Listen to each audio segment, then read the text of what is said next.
continuado su misión. Jesucristo ha salvado a todos los hombres y ahora entonces la Iglesia comienza a contemplar lo que había sucedido en aquel momento, cómo fueron las horas dramáticas de Cristo. Hay un pensamiento nuevo por parte de los apóstoles, porque ahora ellos, al verlo resucitado, van a comprender un poco más, cada vez van sumergiendo más su pensamiento en el pensamiento de Dios.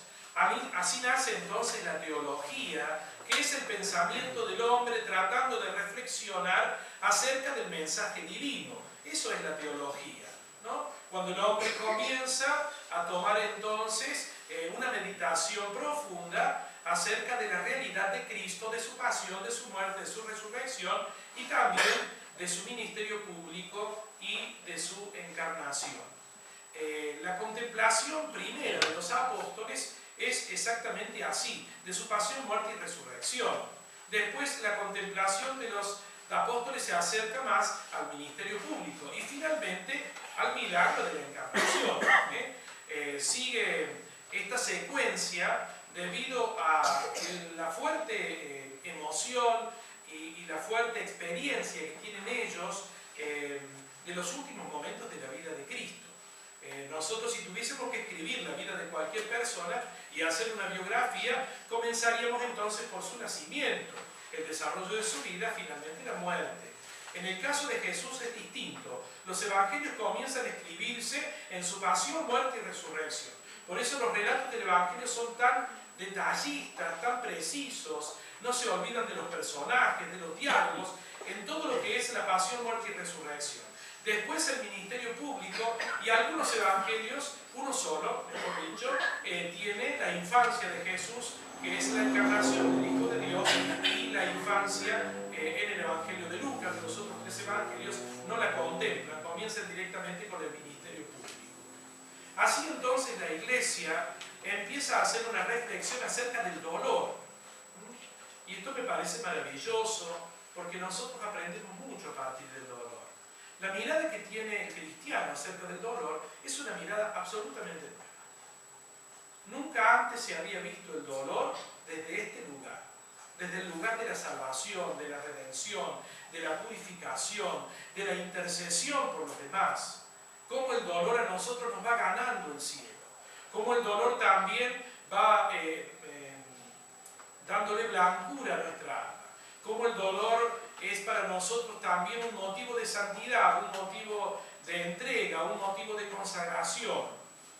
Dice el apóstol San Pedro, si a pesar de hacer el bien, ustedes soportan el sufrimiento, esto sí es una gracia delante de Dios. ¿Sí? De manera que el sufrimiento del bueno es un sufrimiento que santifica, es un sufrimiento que hace crecer al bueno en las virtudes, es un sufrimiento que al bueno lo conduce directamente al cielo, es un sufrimiento que lo hace agradable a Dios, es un sufrimiento que muestra verdaderamente al que se entrega a Dios y no tiene en cuenta las vicisitudes humanas, las respuestas humanas o el trato humano que él pueda tener a pesar de hacer el bien. Es una persona que no está esperando que los demás retribuyan lo que él hace bien por los demás, sino que al contrario, es un bien que se hace realmente por Dios, de manera que cuando Dios reconforta al que sufre y de esa manera lo contempla y lo abraza, la persona que hace el bien no se arrepiente de hacer el bien por más que sea criticada, calumniada, incomprendida.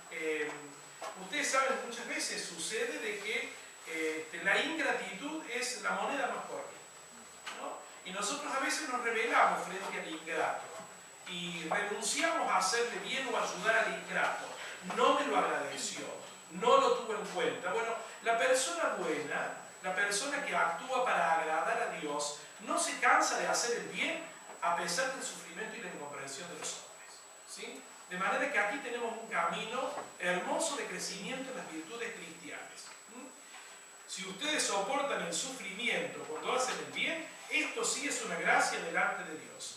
Y después hacen una interpretación del sufrimiento propio de Cristo, porque si alguien ha hecho el bien y no ha necesitado el sufrimiento para purificar sus pecados, ha sido precisamente Cristo. Y entonces, ¿por qué Cristo sufrió si no tenía que expiar ningún pecado? Y nos dice el apóstol San Pedro: Él llevó sobre la cruz nuestros pecados, cargándolos en su cuerpo, a fin de que, muertos al pecado, vivamos para la justicia. Gracias a sus llagas, ustedes fueron sanados, porque antes andaban como ovejas perdidas, pero ahora han vuelto al pastor y guardián de ustedes. Y aquí está la intercesión de Cristo, el sacerdote, el oferente, el Cordero Inmaculado, el que se ha sacrificado por nosotros. ¿Sí? Aquí está la oblación de Cristo. Aquí está el sufrimiento que agrada a Dios, que Él no lo hace por sus propios pecados porque no los tiene, los hace por todos nosotros. De manera que en el sufrimiento de Cristo se encuentra nuestra redención. Y cuando nosotros sufrimos y nos asociamos a Cristo que ha sufrido, nosotros nos ganamos el cielo. Esto quiere decir que hay un horizonte humano y social y hay un horizonte espiritual y teológico. Y en esto hay que saber distinguir los ámbitos. No podemos mezclarlo. ¿Sí? Entonces quiere decir que tenemos que sufrir y dejar que reine la injusticia. No. En el orden social, en el orden humano, tenemos que trabajar por la justicia. ¿Sí? Pero en el orden espiritual, en el orden teológico, todo sufrimiento ofrecido a Dios es agradable a Dios para purificar nuestros propios pecados. Y en todo caso, si los ofrecemos por los demás, es para la santidad y la conversión de nuestros hermanos.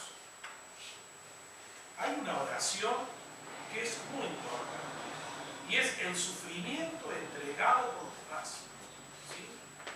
¿Cuántos padres han entregado su sufrimiento para la conversión de sus hijos? Y han sido escuchados por Dios. No solo la oración, la súplica, el Ave María, el rosario. Los sufrimientos entregados a Dios son un arma valiosa, un arma espiritual valiosa para ofrecerla por nuestro amor, por la conversión de nuestros hermanos. Esta contemplación de la pasión y muerte de Cristo por parte de Pedro, que es el pensamiento de la iglesia naciente, es el que también fortalece a los cristianos en medio de las persecuciones. La primera persecución que tienen los cristianos es en el pueblo de Israel. Después se suma el Imperio Romano. ¿Sí? Pero podríamos decir que durante 400 años, la iglesia fue duramente perseguida. Recién después de 400 años pudieron celebrar la Eucaristía públicamente. Lo que nosotros hacemos comúnmente, desde siempre. Ellos recién después de 400 años. Mientras tanto tuvieron que esconderse. Primero lo hacían en casas de familia, conocido como la Domus Ecclesia. Después lo hicieron en los desagües de agua de lluvia, que conocemos como las catacumbas, en las cloacas. ¿Sí? Ahí hicieron ellos la reunión para compartir la Eucaristía.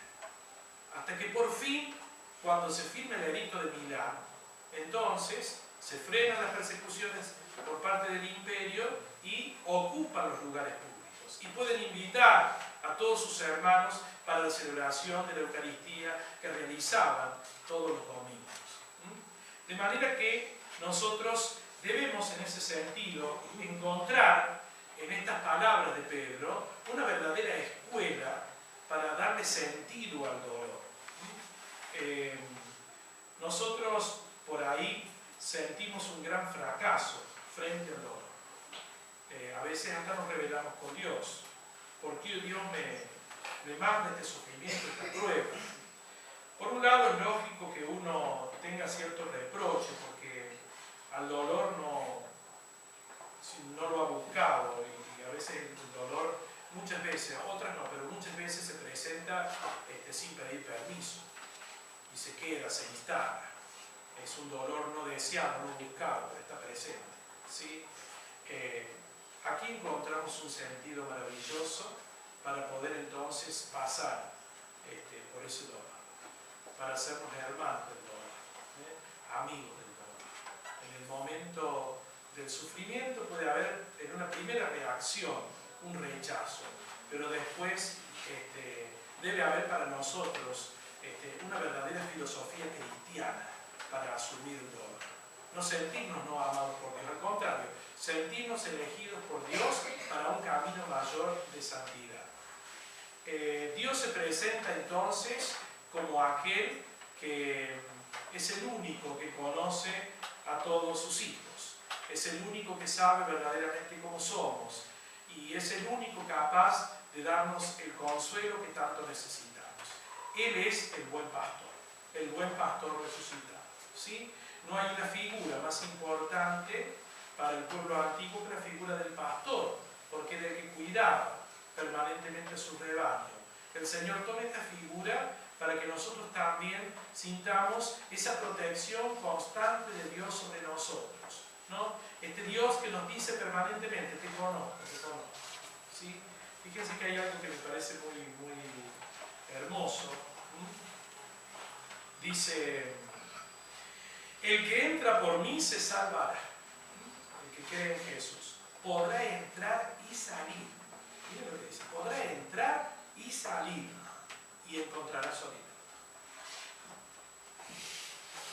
Es decir, cuando uno acepta a Jesucristo, aunque a veces falle, aunque a veces se distancie, aunque a veces se encuentre frío, aunque a veces se distraiga de las cosas de Dios, Dios es nuestro Padre. Podrá entrar y salir y encontrará vida. ¿Sí? El Señor nos ha elegido, Él nos ha hecho formar parte de su pueblo. Por el bautismo fuimos incorporados a este gran rebaño. Dios nos conoce. Dios nos conoce. Eso tiene que ser para nosotros un gran consuelo. En todo momento. Sentirnos conocidos y amados por Dios. A veces que nos sentimos solos. Bueno, miremos a Jesús, nuestro buen pastor resucitado. Hay veces que quizás las situaciones de la familia no sean las mejores, ¿no? Porque uno puede estar en familia, con su pareja, con sus hijos y sentirse solo lo mismo. Bueno, miremos a Jesús. En el trabajo, en los quehaceres cotidianos, miremos a Jesús. Él nos conoce. Él nos conoce.